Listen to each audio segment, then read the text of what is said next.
Assalamualaikum warahmatullahi wabarakatuh. Bismillah, alhamdulillah, wassalatu wassalamu ala rasulillah wa ala alihi wa sahbihi wa wala wa ba'd. Saudaraku yang semoga Allah muliakan, di saat kita berada di rumah atau menerapkan physical distancing atau social distancing, jaga jarak fisik, bahkan self-isolation, kita isolasi diri sendiri, maka semua menjadi terbatas dan terpangkas. Mulai dari bergaul yang menjadi terbatas, ruang lingkup sampai penghasilan, semua menjadi terbatas dan terpangkas. Belum lagi kejenuhan dan kebosanan yang mulai menjangkit saat kita tidak keluar rumah dan harus kehilangan mayoritas aktivitas-aktivitas rutin kita. Ini bisa memicu stres bagi sebagian orang. Saat semua menjadi terbatas dan terpangkas, maka ada pintu solusi dalam agama. Pintu itu bernama keberkahan. Berkah secara sederhana berarti penuh dengan banyaknya kebaikan dan kebahagiaan. Sebagaimana dikatakan Al-Imam At-Tabari, Al-Imam Ibnul Qayyim, dan Al-Imam Al-Farra rahimahumullahu ta'ala. Sebagai contoh, Bu Aisyah sakit, tapi sakitnya berkah. Artinya, di tengah-tengah sakitnya Bu Aisyah, itu banyak sekali kebaikan. Beliau ibadah, beliau berbuat baik, beliau bermanfaat, dan sakitnya membuat Bu Aisyah dekat kepada Allah. Dan Bu Aisyah bahagia walaupun beliau sakit. Itulah contoh makna dari keberkahan. Sehingga sedikit tapi berkah itu lebih baik dibanding banyak tapi hampa dari keberkahan. Walaupun di dalam rumah dan menerapkan self-isolation atau menjaga jarak sosial secara fisik, tapi jika Allah berkahi, maka akan lebih menggaung dibanding saat dalam kondisi normal. Dalam kondisi seperti ini, maka ada sebuah ayat yang penting untuk kita renungkan. Ucapan Nabi Isa alaihissalam yang Allah firmankan di dalam Al-Quranul Karim, di dalam surat Maryam ayat 31. وَجَعَلَنِي مُبَارَكًا أَيْنَمَا كُنْتُ. Dan Allah menjadikan aku penuh dengan keberkahan dimanapun dan kapanpun aku berada. Ayat ini menjelaskan bagaimana kehidupan Nabi Isa alaihissalam. Dimanapun dan kapanpun beliau berada, beliau penuh dengan keberkahan. Beliau penuh dengan kebaikan, membawa kebaikan, dan menjalaninya dengan penuh kebahagiaan. Di rumah beliau bahagia dan menebar kebaikan. Di luar rumah pun beliau bahagia dan menebar kebaikan. Kapanpun dan dimanapun, isi kehidupan beliau adalah kebaikan, kebaikan, dan kebahagiaan. Dalam kondisi lapang, hidup beliau membawa kebaikan. Dan pada saat sulit atau sakit pun penuh dengan kebaikan dan dijalani dengan kebahagiaan. Allahu Akbar. Bagaimana cara Nabi Isa mendapatkan hal itu semua? Mau lapang, baik dan bahagia, dan mau sulit, baik dan bahagia. Bagaimana cara mendapatkan keberkahan di saat kita berada di rumah, mengisolasi diri, atau menjaga jarak fisik? Mari kita buka lembaran tafsir ayat di atas.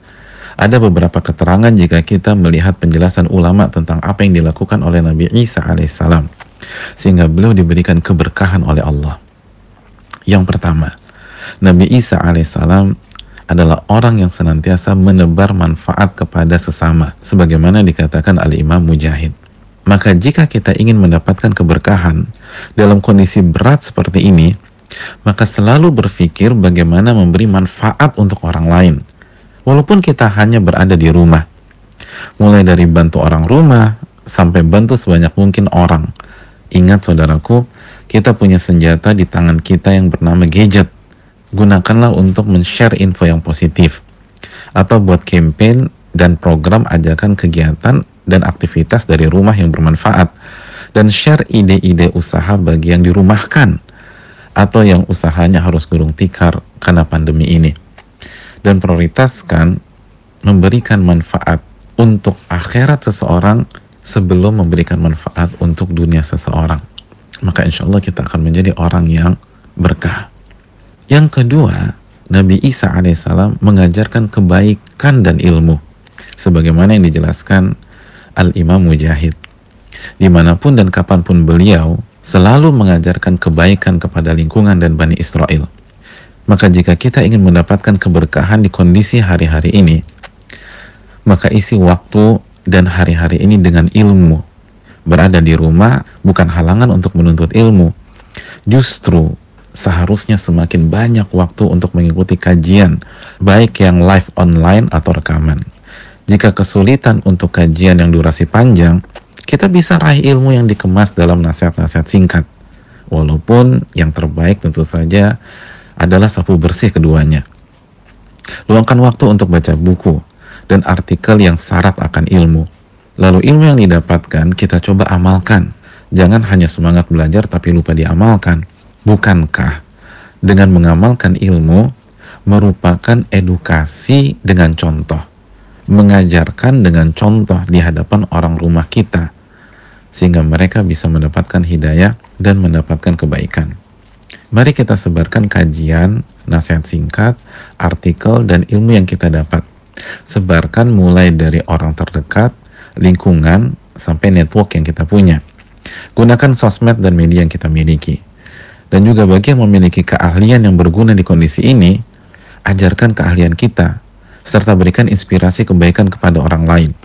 Sebagaimana bagi orang tua, ini momentumnya, mengajarkan berbagai macam kebaikan kepada anak-anak kita yang selama ini banyak diambil alih oleh pihak sekolah. Yang ketiga, bagaimana Nabi Isa bisa mendapatkan keberkahan hidup seperti itu?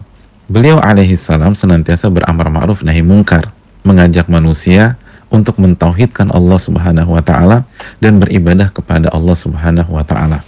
Sebagaimana keterangan Al-Imam Atha rahimahullah.